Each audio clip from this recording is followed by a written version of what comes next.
everybody.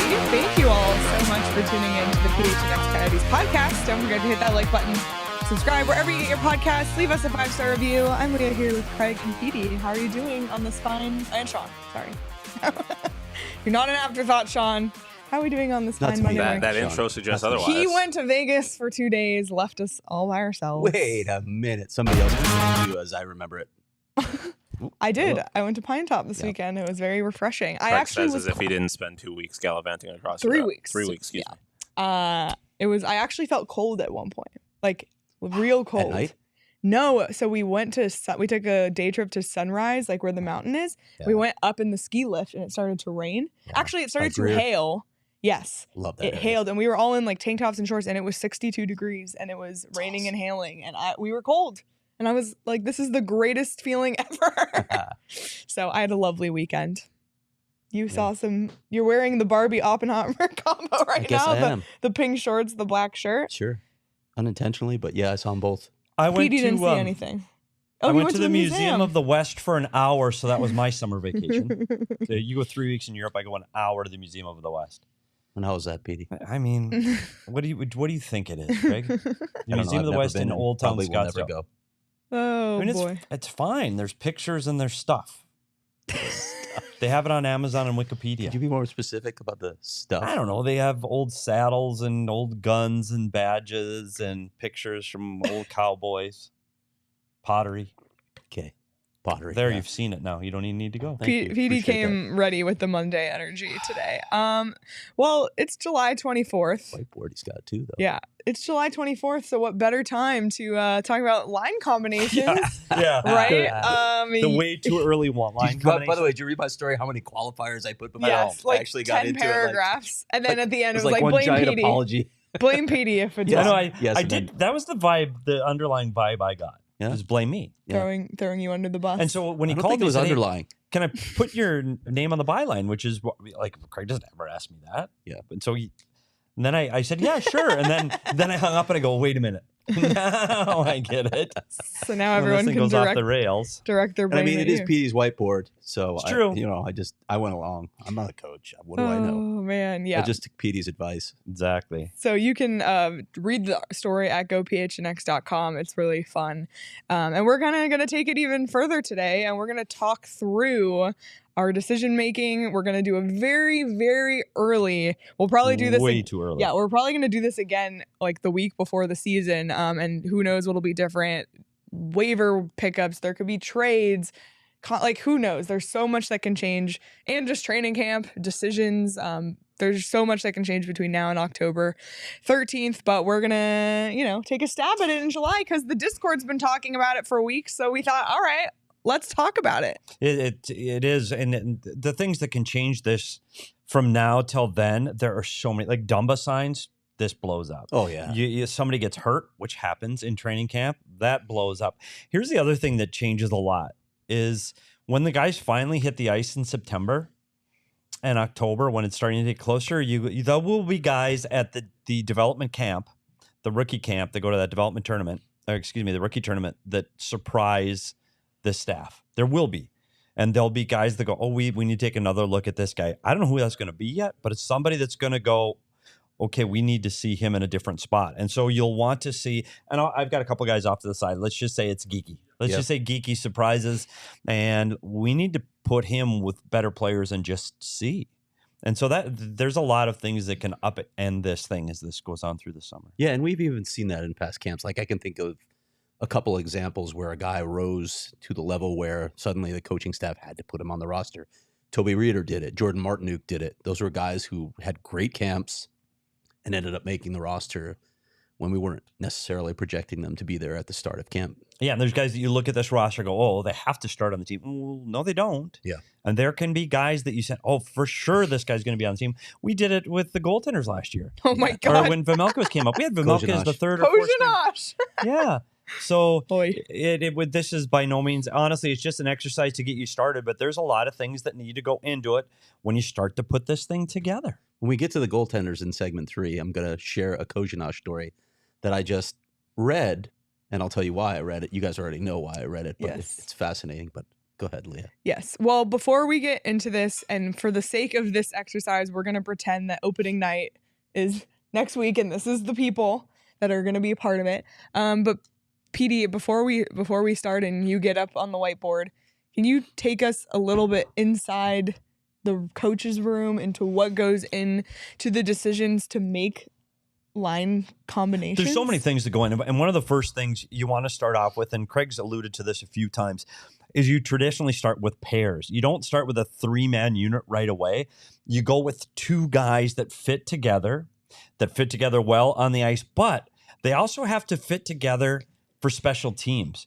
You do a lot of pairing with special team combinations, because if you have player A and B that are on every penalty kill, the first penalty kill over the boards, you can't have one on the first line, one on the third line, because you're going to screw your lines up when that penalty's over. Yeah. Now it's hard to get back into rhythm. Same with the power play. When you look at the top line, traditionally, those are guys that play on the power play together, because when you get through the power play, now you can just keep rolling your lines. You don't want to disrupt the lines much. You also want to look for things like size, and you want to protect players of smaller stature. Like this year, it's going to be a player like Dylan Guenther. Can we put him with some size to protect him a little bit? A guy that's a younger, a little smaller, not so Slighter. big, not so big in the corners. Can we get him with a bigger player? You want to keep guys in the same pace. You know, you don't want to have 2 guys that fly up the ice and a guy that's going to be stuck in the mud 2 zones behind them. So you got to look at who can play with pace. There are so many different things. And here's the problem at this time of year in July, because I've been through this exercise with coaching staff, and this is when you start to do exactly what we're doing now. This is when they will start to do their summer meetings, usually from the draft on, where you start to go, okay, here's guys we want to put together. And traditionally for camp, you're going to put a guy like, let's say, Schmaltz and Keller. Yeah. We're going to put Schmaltz and Keller together. Now, for training camp, you're not going to put them with who the center is that you think. That might be a spot where you put Geekie in. That you put Connor Geekie in for training camp. Let's just see how he is with this pace. Again, you're not thinking for October. You're thinking for right now. Let's see what he can do at this pace with this skill. So this exercise for coaches in July, there are combinations that you will look at that go, this has to work.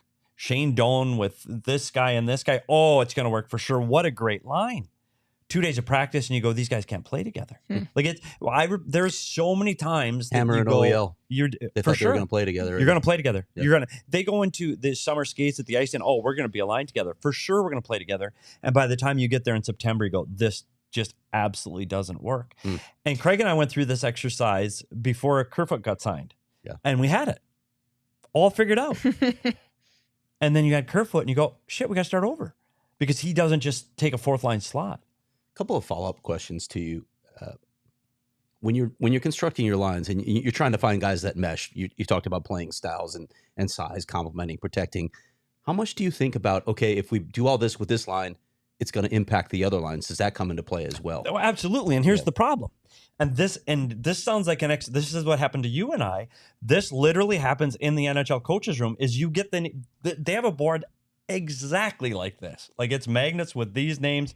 It's exactly like this. And they go, you forget somebody. And did you guys forget Lawson Krause on Friday when you were like talking through this? But we've gone through this exercise and you get it where you go, okay, I really like this. And you go, shit, where's Phil Kessel?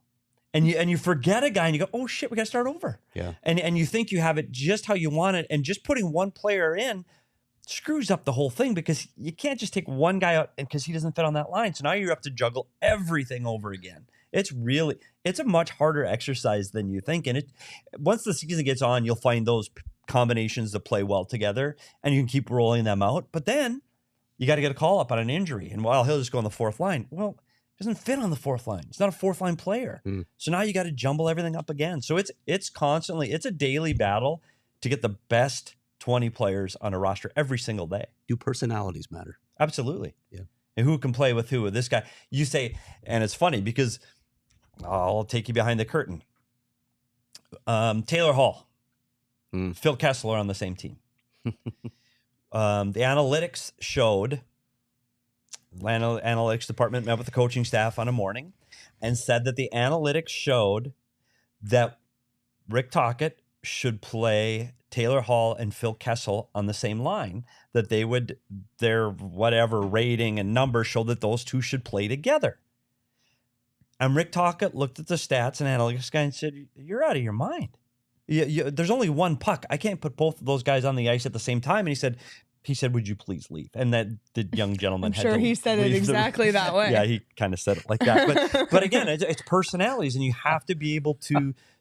I mean, honestly, you don't have to get along. You don't have to like your line mate, but you have to have that communication that when you jump over the boards, it fits. And I think that this exercise today, we're going to try to get some of those things that this line fits. And we're going to try to think of a lot of different things and a lot of different reasons to make it so. One more follow-up question, as long as we're peeling back the curtain. You mentioned analytics. How much do they actually come into play versus what's perceived on the outside? The perception? Yeah. The perception is coaches scour through the numbers, and that helps make their decision. They make their decisions first and see if the numbers fit. I think for coaches, they look at the numbers. You have to. It's 2023. You have to take the numbers into account, but it is not the driving force behind what coaches do to make decisions. They're much more into eye tests or their own numbers or their own stats versus what the analytics show. Very few of the decisions here will make decisions based on analytics. The one exception is defensive pairs that will say, okay, this defensive pair together is out against the other team's top players and they give up this kind of a plus minus on chances. And then the coach goes, okay, I didn't see it that way. Maybe they can't take that much ice time against the top players. I think you will see it influence there more than any other place, but I don't think they go looking at deep into numbers and go, this guy should play with that guy. I know that it's more analytic driven than it's ever been. Yeah. But it is still just a piece of this giant puzzle. And you watch the numbers get so deep in the woods. This game isn't baseball. It's too chaotic. There's too many changes. Numbers don't fit like they do in baseball. Yeah. This batter against a right-handed pitcher in this inning is going to hit this many times. And it's pretty true to form. Hockey's not like that. No, too many variables. Yep. Go ahead. Okay, should we get started? Should we get started? Yeah, let's get started. I think the best way to do this is, just like we said, we're going to do it in forwards. Now, I know Andre Tournier likes to run 11 forwards. We are going to fill out a traditional 12-man front, a 12-man roster. Yep. Yeah. Is that fair? And I don't think he's necessarily wed to that this season. I think it's going to be harder. Different forward group than last season and more depth. So yes, he doesn't. And I think it's sorry to say this, but I think it's going to be harder. Zach Cassian's not an option this He's not? year, or a non-option is what I should probably say if we're being truthful. Sorry. Well, here's how this exercise is going to start. We're going to start at the top and work down, and we will make changes as we go. Yep. Now, this is random up there. Now, not completely random. It's something we had earlier in the week. We talked about pairs. I think that we have to take into account how much Keller and Schmaltz like to play together. Yes. I think Keller and Schmaltz is the tandem that we're going to start with. We're going to start with that at the very top. Okay. Keller and Schmaltz. Oh, yeah, that's on there. Yep. I know, I can see it. So Keller and Schmaltz are, and the biggest reason you want to keep those two guys together too is we talked about special teams. Keller and Schmaltz are going to be on your first power play unit. They're coming over the boards on that first power play. So I think they need to play together so you don't screw up your lines. Who do we put in the middle? So you got options. You go 2 years ago, they had Travis Boyd carried that line through. Then he took a step backwards. Barrett Hayton, at times during this year, could play in that spot. You look at the other two centers they're going to have is Bukestad and McBain. I don't think Bukestad is a style of player that is ready for that role. I like Bukestad. We know how much I like Bukestad. He's not going to complement Keller. You need pace, too. With it. Yeah, you need someone who can keep up. And Travis Boyd actually showed an ability to do that, a surprising ability. Let me ask you this before you go putting someone in there, because the Coyotes don't have a number one center in their lineup. I mean, you look at their center depth right now, it's one of the issues of this roster. If Logan Cooley were here, would you put him between these two guys, knowing what you know about how coaches construct lines based on playing Logan stats? Cooley has to play there. Okay. And so I saved Logan Cooley off to the side. There were two players I put as question marks. Logan Cooley has not completely committed. I mean, he has said he's going back to the University of Minnesota, but until the first day of classes, there's a crack in the door, and the first practice occurs, then that door shuts. For right now, if Logan Cooley comes, he pushes everything around. I think you have to put him in there to succeed. I think you have to play him with those best players, and you have to see if he can succeed between Keller and Schmaltz. If Logan Cooley comes, he is the number one center of this team today, tomorrow, and the near future. How much do you worry then about the other duties that a centerman has to fulfill in the NHL when you're logging that kind of ice time down low in your own zone, those sorts of things. I mean, who fulfills That's those the duties? problem on that line. Yeah. Will get absolutely zero defensive starts. And we saw it with Clayton Keller last year, his ability to play 200 feet. That won't be the case with Schmaltz and Cooley. You couldn't put this line on the ice in any defensive starts. Mm-hmm. That would be so here's what happens. As a game goes on, you can't expose Logan Cooley, and you'd have to be able to juggle lines during a game. I think he has to get the opportunity to play here because that's where you want him to play. And Sure. what happens so many times, Clayton Keller was drafted as a centerman. Yep. He's a winger now, and he'll always be a winger now. And you thought, well, maybe when he gets bigger and stronger, he's a winger, period. He's done. Schmaltz was a center. Now he's a wing. You got to, at one point, you're just going to have to bite the bullet and let one of these guys play in the middle of the ice because that's where their role is going to be ultimately. Somebody's got to win faceoffs too on that line.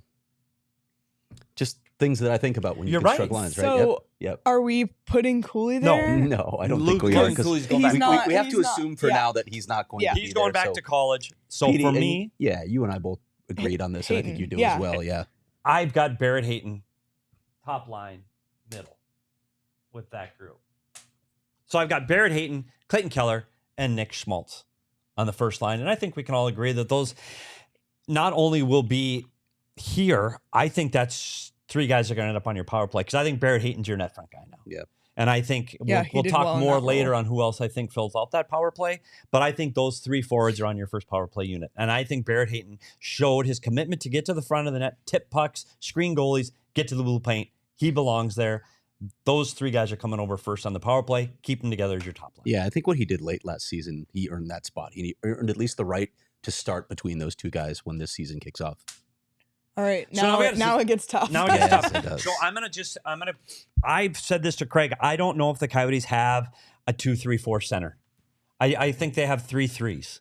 I really do, and that's no knock to those guys. I like them. Mhm. We already said they don't have a number 1. See, I'm not sure they have a number 2 either. I think they have 3 threes. So Well, Barrett Hayton might be a number 2, but right. Yeah. But in this area, yeah, so yeah. I'm just he going gets to the call up. I'm just putting my favorite Minnesotan as the number 2 center right now, and we're going to build around Nick Bugstead for the second And line. he was in that position last He played that season role and last year. They played started well a there. lot of games. They got scoring opportunities right off the bat. I think he can play with pace. I think he gets to the net. I think he can defend. Nick Bugsted's not going to play on your power play units.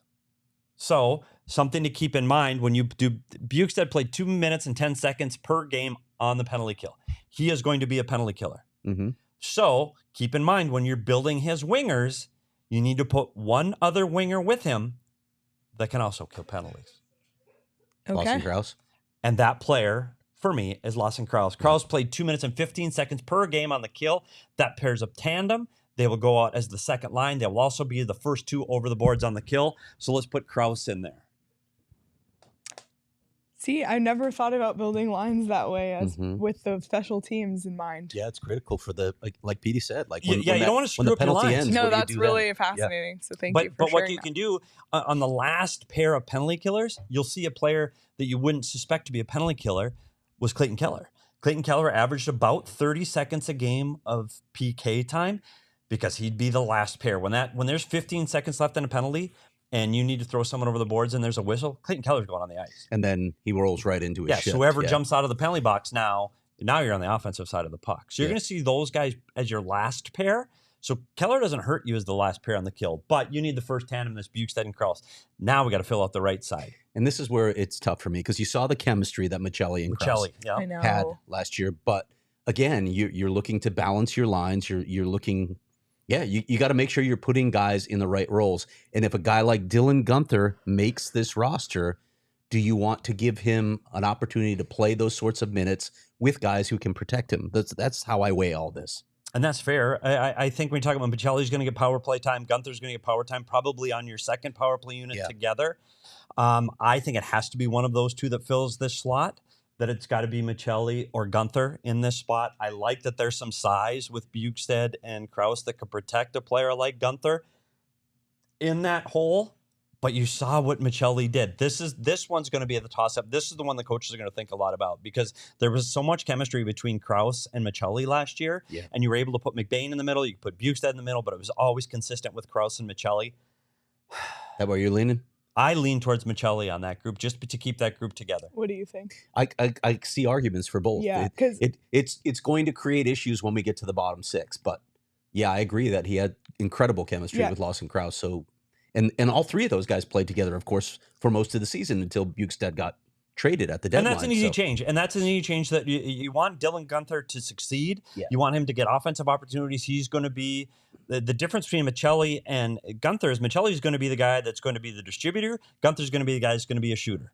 Like when they get him the puck, there's no question he's going to shoot. Michelli's going to distribute. So I mean, Bukestad and Krause get the puck. Like they can go in and dig it out and get the puck. And that might be another reason why Michelli should be on that line, because he is a distributor. Because if Gunther's on that line, who's distributing? Yeah. So when I saw this, my gut was Michelli, and then I thought, oh shoot, Guenther. Yeah. And it's so weird because I don't imagine Guenther on a third line of an NHL roster. But maybe early on. See, here's the thing we can't get trapped in, Leah. Mm-hmm. On this team specifically. That third line means third line worse, and fourth quote, line. unquote. Yeah. Because I don't think there is a true first line, and I'm sorry, Clayton Keller and Nick Schmaltz. I'm sorry. This isn't Matthews and Crosby and McDavid. It's not that. This team doesn't have a full 3-man complementary of that. So you're starting with a second line to start with, and then your third and fourth lines are really your second and third lines. I think this team has 3 third lines. I mean, of the personnel on this roster right now, I think Clayton Keller is the only guy that you can argue is a top line guy. I agree. Yeah. And so you're looking at that as the second line on most teams. And now the Coyotes' second, third, and fourth line, I think they're interchangeable. Yeah. I think they all can defend. I think they can all provide offense. And I think that gives Andre Tourigny the opportunity to roll 4 lines. And depending on the night, right? Matchups, who's rolling, who's not, all those things can factor into it. But they all have the opportunity for a good amount of ice time. So I'm going to go start the next line, and I've got McBain. I got Jack McBain locked into the third slot right now because I'm down to 2 centermen. And we talked about Zucker, and we talked about Kerfoot being able to play in the middle of the ice. I think they're wings on this team. Yeah. They may have to play center at certain moments, but I think for right now, they are going to be wings. So I've got McBain and Boyd, and I know Boyd top line center years ago. I've got to put McBain ahead of him. Yeah. I think McBain's trajectory is upward. I think he gets to the net hard. I think he's offensive. I think he can play hard, physical. I think he can fight. I think he's a jack of all trades. Jack. So I've got him centering the third line. Now we need to find some people. So we got to look, is he going to kill penalties? Well, yeah. He was one of the guys over the boards, consistently on the jumping over the boards. You know who doesn't kill penalties? Zucker. Mm-hmm. So just throwing it out there, Kerfoot does. Again, just throwing it out there. So we've got left on the left side, we got Kerfoot or Zucker's got to play with McBain. Craig, thoughts? I'm having a hard time with this. This is why what we did up top, particularly with the second line, creates issues for me and Kerfoot as well. Like, where does he slot? Because I've had this conversation with Andre, and he's going to play on the wing primarily. He's not going to be a center on this team unless they have a need based on injuries. So again, I hear what you're saying about distributing the ice time evenly, but still, when I look at a line that might have Travis Boyd and maybe Michael Carcone on it, that team's going to get, that line is going to get less ice time. So yes. What do you do there? It's really difficult for me to figure this out. I'd almost put Kerfoot and Zucker on the wings on that line, drop Dylan Guenther down to the fourth line, knowing that Dylan Guenther is still going to get power play time. You can shelter his minutes at 5-on-5, but you can still get him the power play time to give him his ice time. That's crazy. But like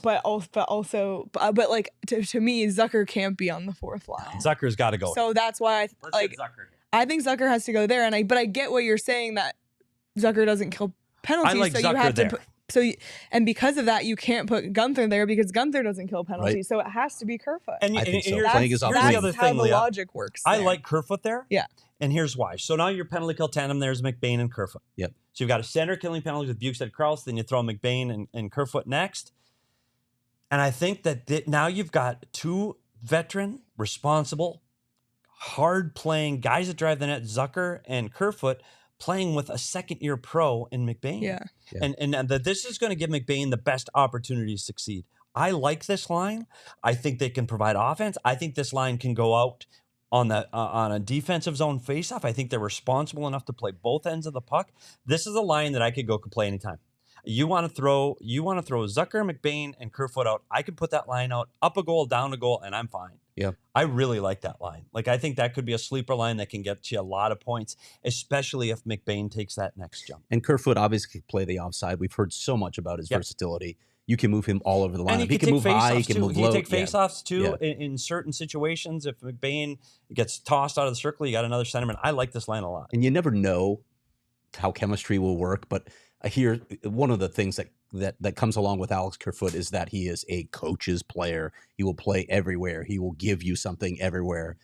It just sounds like a match made in heaven with Andre Tourigny and Alex Kerfoot. So we go to the fourth line, and I think we could talk about Boyd is our center of our fourth line. I think right so. now. And if we are playing four guys, we're going to go right, left. And I think Carcone, who's on a one-way contract right now, I think he slots in on the wing. And I think Dylan Gunther slots in on the wing. And I know Dylan Gunther, we said it before, not a fourth line player. But this gives him opportunities. When you look at this line, Boyd played top line minutes with Keller and Schmaltz. Carcone delivers the puck. Carcone's he's an offensive player. Like, this is going to be a fourth line with a motor, with Carcone on it and Boyd on it. They will get the puck to Gunther. Yeah, there is, and I do like that part of it. There is some skill here, there is some speed here. So it's not like he's playing on a plodding fourth line. And again, just as they did last season, he's going to get power play time, and that's where he got most of his points. And I put him on this, and we'll get to power play units too. I put him on the second power play unit because we was with Krause. Yeah. Krause was able to get him the puck, and he could shoot and score. So I've got Krause, and I've got Gunther on the second power play unit. And I know people are going to look at this and go, Gunther can't play on the fourth line. Then who does? You put Michelli down there? Mm-mm. I just don't see it. I think for right now, with the ice time, you can help protect him on the defensive side of the puck. You won't get as many minutes, but he'll get his time made back up. And let him earn it. Yep. His way up the lineup. Yeah, I mean, the reality is you can send him to the freaking American League if you want to. Yes. You want to see him on a top line, put him down there. And you mentioned, guys aren't locks on this roster. Dylan Gunther's not a lock on this roster. They can send him to the AHL, and if he struggles at the NHL level, it's not a bad thing, again, to overbait guys, to let him build his confidence in the AHL. And this is what happened to Kyle Turris. Guaranteed him a spot, played in the NHL, and all of a sudden you want to send him back down, and then all hell broke loose, and then he's gone. So Dylan Gunther comes in here. If you send him to Tucson on day one, might be the right move. Honestly, might be. Put him down there, let him earn it, let him go down and score a ton of goals down there. Great. Put him on a line with Yannick down there. But can you imagine what that's going to do to this kid's? He didn't want to go after 10 games last year. He didn't want to leave. Yeah. Now you're going to send him to the American League? So this is where you can, it's hard. We talk about overbaking all the time. I believe that if you would have approached him differently from the beginning, you could have sent him to the American League. Yeah. But I don't think you can now. Yeah. I think Gunther has to play there. It's tough because, I mean, Lawson Krause did it, right? He went down to Tucson.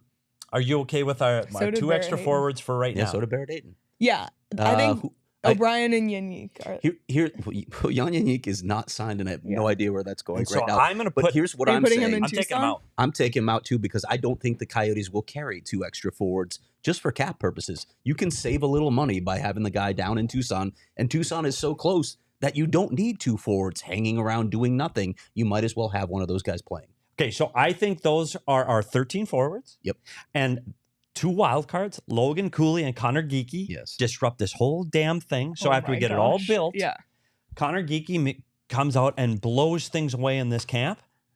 They're going to have to make some decisions. And that's what he's going to have to do. I don't think Connor Geekie makes this roster. I don't either. But he can. He does. There's always that opportunity in camp. If some guy takes that step and forces his way onto the roster, that opportunity is open. And I had a chance to talk to him, and I said, make them make a decision. Never say no. Like, you don't know. Go give it everything you got and make them make a decision. Like, maybe it's Carcone that goes down. Maybe they waive O'Brien. I don't know.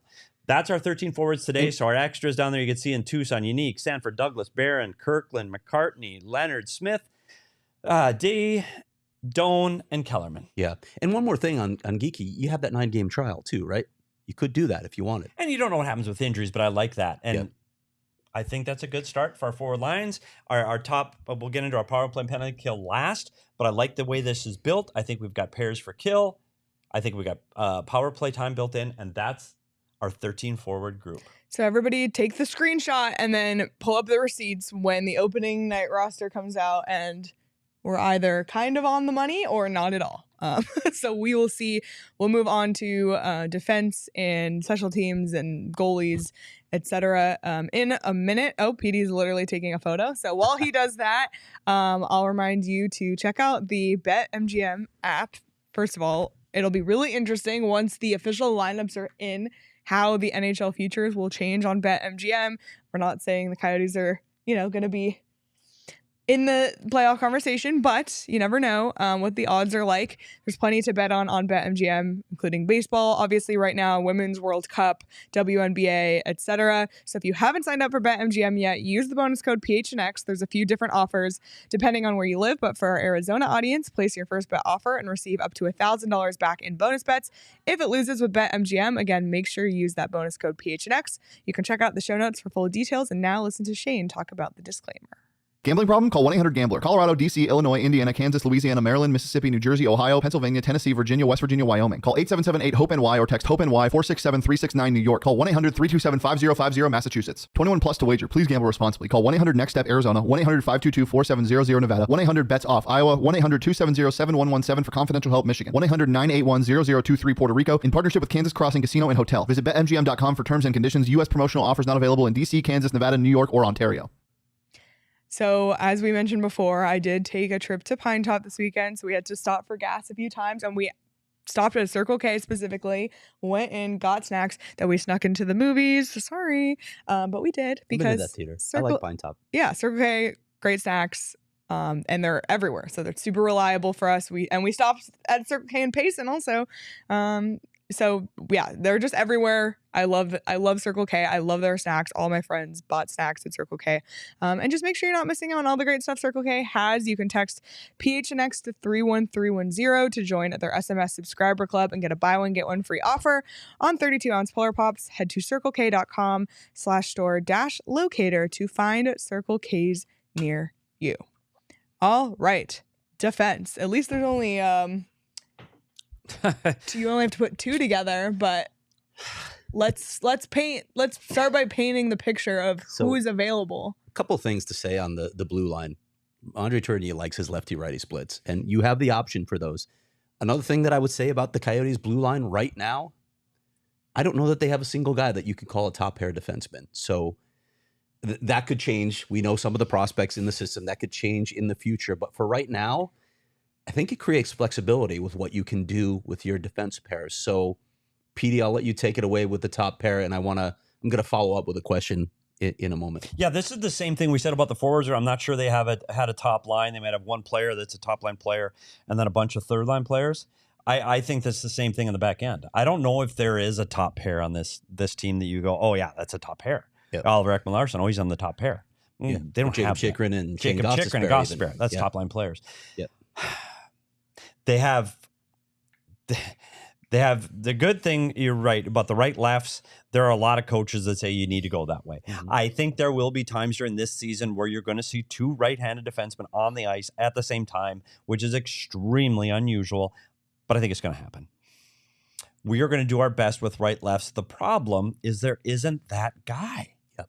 And we talk about Valimaki and Mosier a lot. They had 34 and 31 points respectively. They were -10 and -12 respectively. Like, they would both have time on the power play.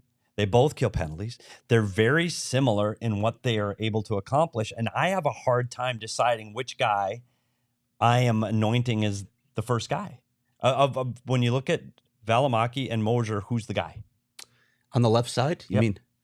I mean, it depends on who they're playing with too, right? So we have to think about that. And I think you and I both agree that Sean Durzee's probably going to get a look there. And in my mind, J.J. Mosier is the better guy to protect him. I think that's how they're going to be leaning. But their blue line is so young. It's crazy. It is. And it lacks a physical element unless Josh Brown's in the lineup too.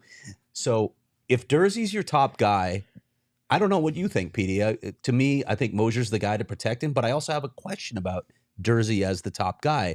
And I talked to you about this when we were putting this together. When we talk about the LA Kings system versus the Coyote system and their ability to protect defensemen, what are we talking about specifically? Well, here's the thing. And Defensively, one of the things the Arizona Coyotes do in their defensive zone is they attack the puck aggressively from their defensive zone. What they do is they allow the defenseman to leave the front of the net, and you will see Coyotes defensemen up at the blue line. They're allowed to chase the puck, and you'll see them play more of a man-on-man where they'll chase the puck to the top of the zone, where you will get a defenseman at the blue line. The Kings won't chase the puck that far.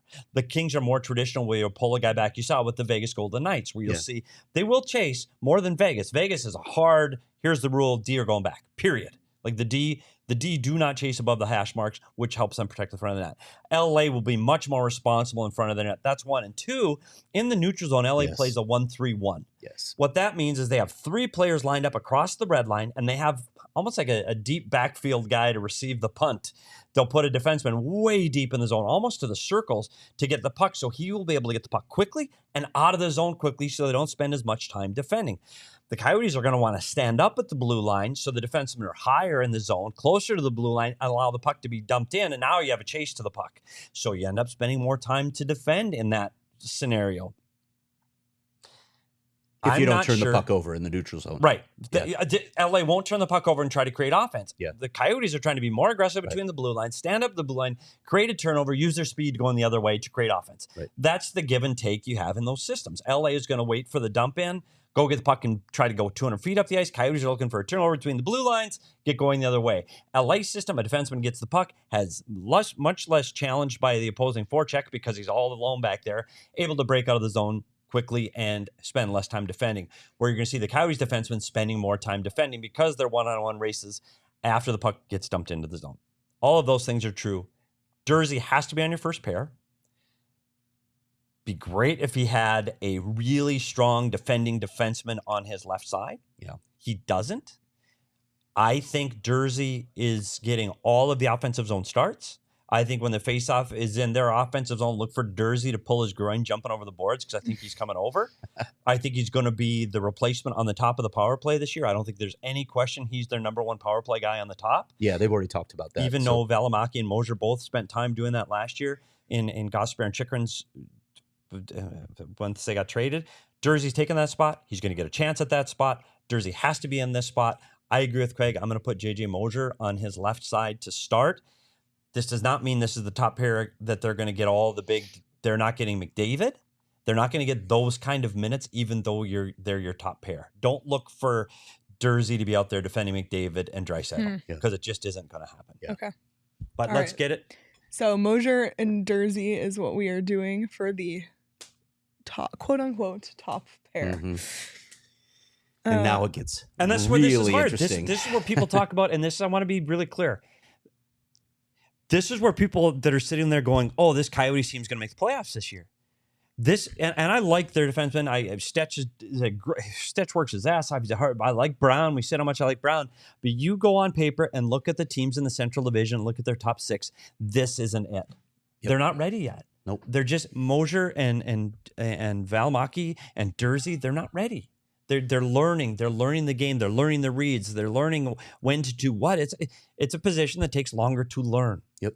And so I think this is going to be the area where they're most susceptible is on the back end, and that's why I don't think this team makes the playoffs. We are in agreement. I would assume that Valimaki is going to be on the left side on your second pair, right? I agree. And now,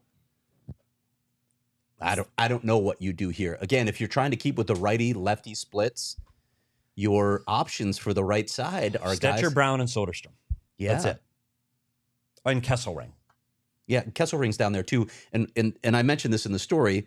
Other than Josh Brown, Kesselring's the only other guy in this group that brings a physical presence, and that matters. I know it matters to Bill. Size matters to Bill on the back end. So I'm really curious to see how this plays out. But again, getting back to this situation, when you talk about those 3 guys, Josh Brown or Troy Stetcher or Victor Soderstrom, does any one of those guys jump out to you as a top 4 defenseman? No. Yeah.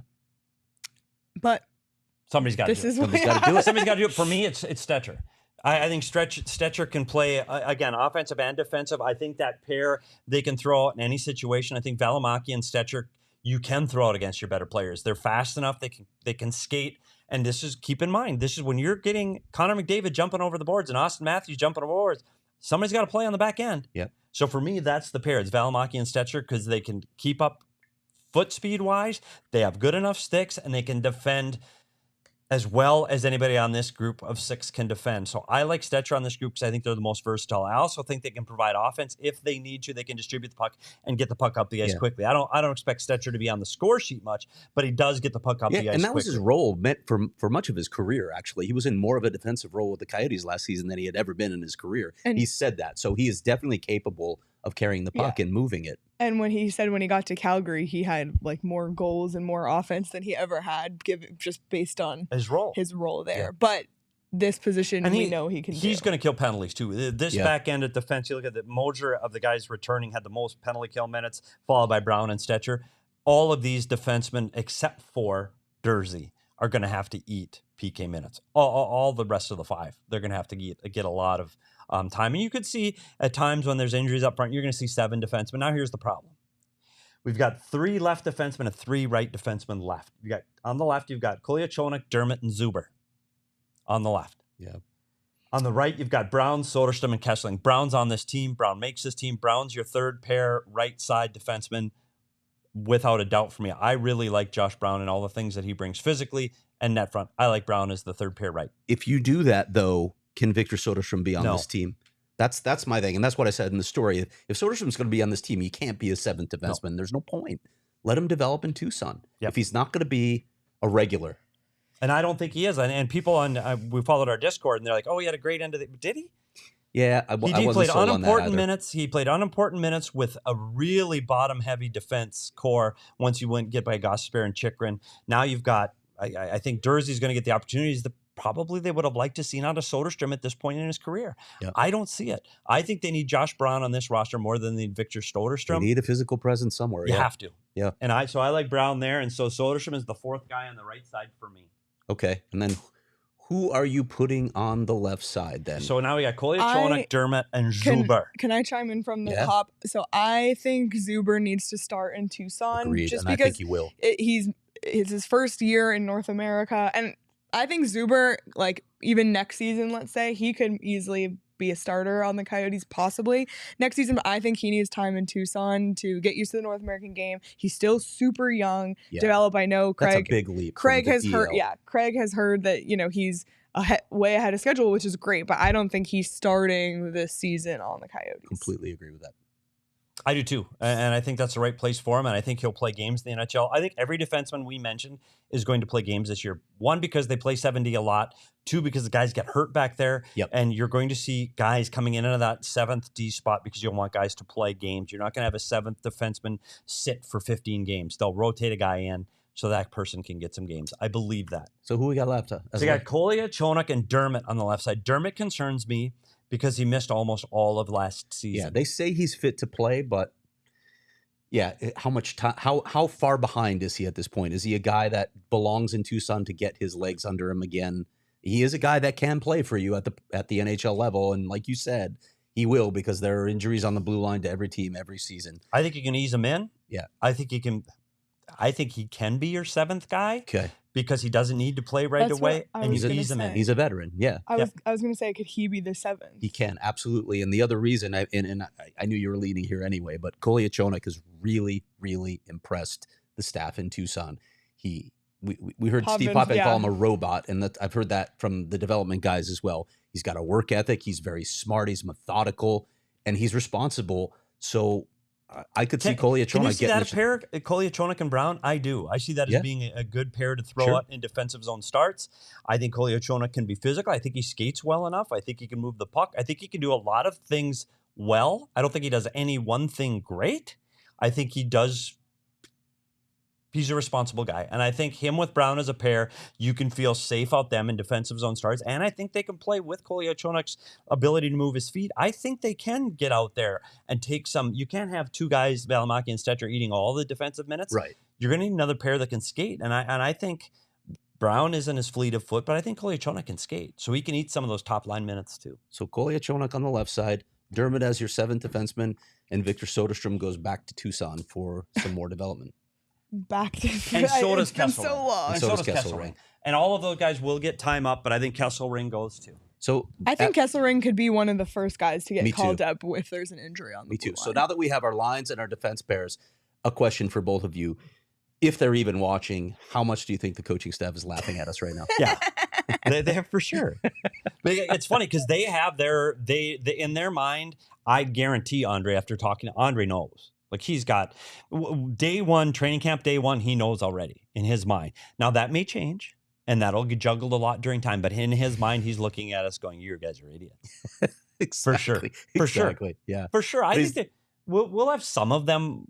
Right. We but have some players, too, right? until you get to camp and you see it, as you said, right off the top, until you get to camp and see the chemistry work, you don't know. And you think there's guys that are going to play well together. And like we have Kerfoot and Zucker. We go, oh, those guys would be great. They're two experienced guys. They might stink together.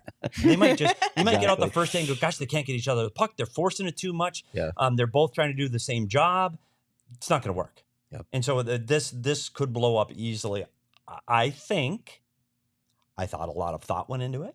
I think we made some arguments. We didn't just put it up there. We spent 48 minutes talking through our reasoning. No, I do like our reasoning, even if it proves to be idiotic in the end. Yeah. And Well, I'm pretty sure that Andre is right? not watching this, actually. Yeah, I'm pretty sure he's fishing somewhere Yeah, in Can we the send it to province Bear? of Quebec now. So. Yeah, go for it. Yeah. You can call us armchair coaches. More furniture armchair coaches. How about that? I was thinking I'm so excited for hockey season because I can't wait to just recline in our more furniture recliners and watch these games. Talking about lines gets me super excited for the season. And if you're trying to get comfortable for when hockey season starts and you want to have your quote unquote man cave, TV room, whatever it may be, check out More Furniture because they have super, super comfortable chairs, couches, recliners, etc. Whatever furniture needs you have, More Furniture is there for you. And you can save big on the best furniture in the Valley when you head to morefurniture.com. That's MOR furniture.com. After our show ends today, and it's funny we're going long because I really want to finish so we can go eat the burritos that are waiting for us in the kitchen. Burrito Express is here in the office, and I could not be more It was thrilled. hard to see those before we started the show because I know. Well, you kind of been thinking you about also them strolled in like 3 minutes before showtime. Yeah, I did do that. I got my burrito in already. You already ate yours? Mm-hmm. Which one did you have? Steak, potato, and cheese, or steak, potato, and cheese. Cheese. It was steak, potato, and cheese. That's a good choice. Yeah, Yeah, amazing. steak. Yeah, their steak is so good. I'm a big steak and salsa fan. Just like Steph Curry's top 5 of all, his all-time lineup. I don't know why we're doing this. All right. They have breakfast burritos. They have lunch burritos. Oh my God. And there's locations. What? I tweeted out those forwards how long ago? 10 minutes ago? I don't know. Stuck in X. They're stuck on X.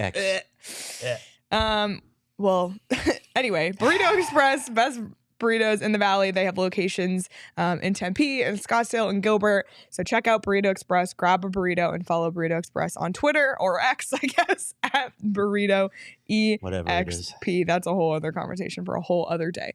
Okay. We'll fly through the goalies pretty quick because I think this one is probably the easiest one to sort out. Watch, I'll say that, and then like something crazily shocking will happen. Right. But there's 4 goalies on the board at this moment. We got Veggie, Ingram, Prosvetov, and Bielta. I mean, Veggie. This one's ironclad for me. Yeah. Pamelka and Ingram will be your 2 goaltenders in the NHL, and Prosvetov and Vialta will be in Tucson. But I want to say this about both tandems. Don't be so certain that there's a strict pecking order with either one of these. I think there's going to be serious competition for the net at the NHL level and the AHL level. You look at Connor Ingram's numbers last year.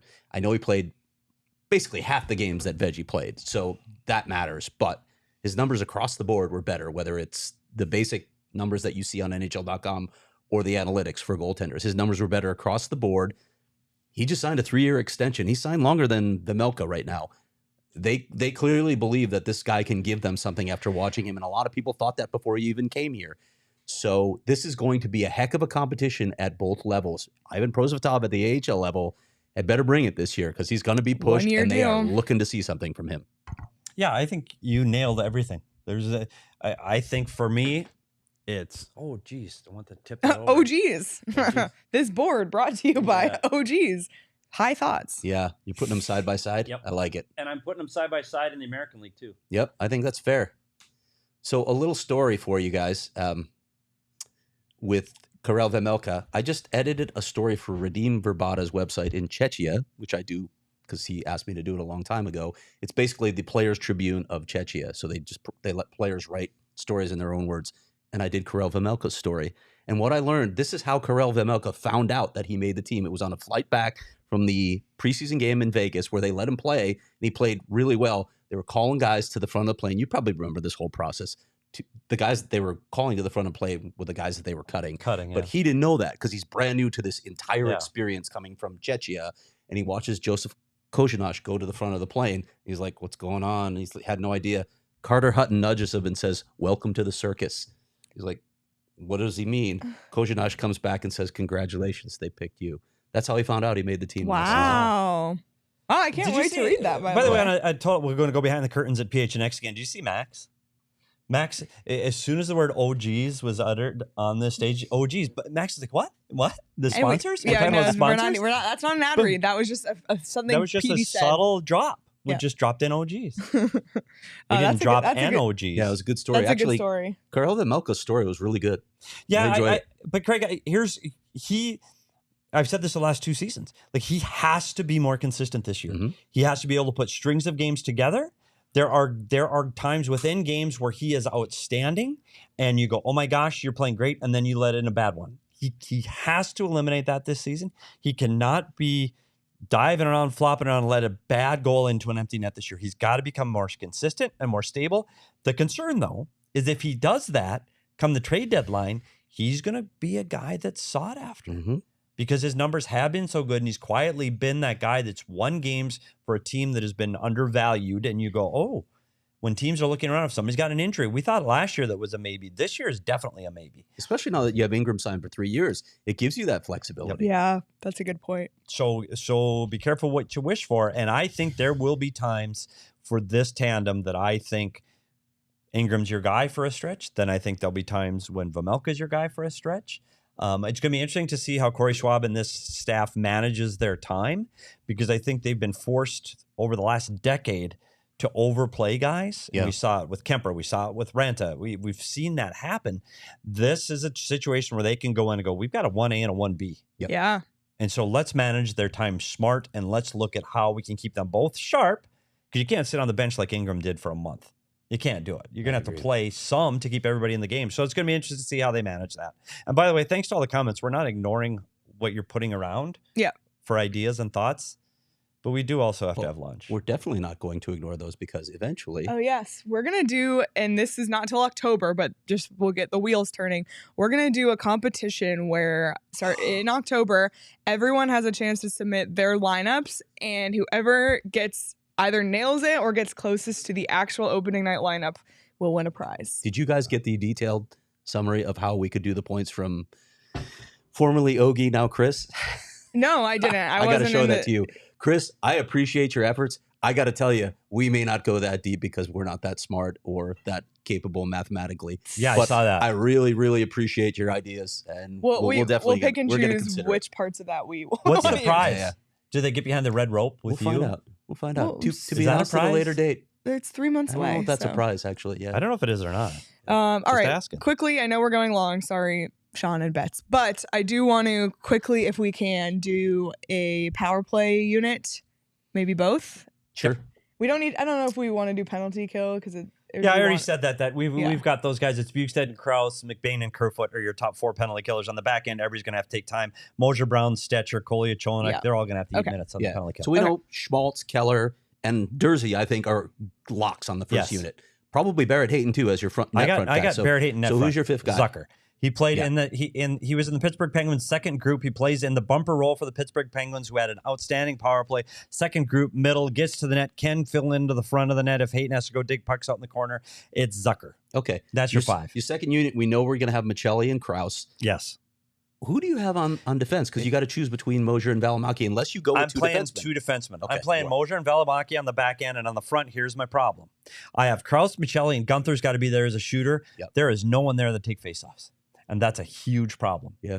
Lawson Krause, brush up on your face-offs while you're on So your one of honeymoon. those three guys is going to have to take face-offs. But fortunately, with your second group, most often your second group is going on a line change after a dump puck and they get hemmed in. So they have to take fewer face-offs with that second group. But I like Krause, Michelli, Gunther, Mosier, Velimaki is your second group.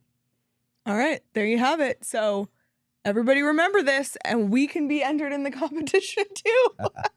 We can't win the prize. Oh boy, yeah, no, this is gonna be interesting. It's so funny because right now, like with all of our explanations, I'm like, yeah, I feel so good about what we presented. Yeah, we got them all wrong. And yeah, it's wrong. But it's kind of fine. It's been fun. July 24th, we're early. We're gonna do it again in October once there's a little bit more clarity on who makes the team, if people leave, if people get claimed on waivers, who knows. But I like this for our July line combination. We'll tweet this out after the show so you can fight with us on X. I can't do it. I can't. If you can fight with us on Twitter, send in Or your threads. lines or threads, yeah. And obviously the Discord where the line combinations have been flying for the last few weeks as well. But Petey, I actually did learn a lot from you today. You may never get to do that on X because they're not going out. The tweets. The tweets. I sent the tweets half hour ago. Because it's an image? Because it's an image. Yeah. Nice. Thanks, Elon. They're out on Threads if you want to check it out on Threads. All right, there you have it. But anyway, that's it for us in terms of lines today. Again, we'll revisit this. Really excited for it. I think after when we go have our Burrito Express, maybe some Four Peaks too. Listen, that was a lot. Well, Petey deserves it because he just did all that work. But he's wearing his Four Peaks collab T-shirt, which is a fan favorite. A lot of people wore those in Nashville, I noticed. Love that shirt. You can actually buy it at Four Peaks. And we're going to be at Four Peaks on Wednesday for the last Wednesday. So if we you haven't want, even told our host yet. Or our guest. Yeah. So if you want to join us out at Four Peaks on Wednesday, please do. But I'm just excited to drink on the job. That's the best part about Wednesdays at Four Peaks.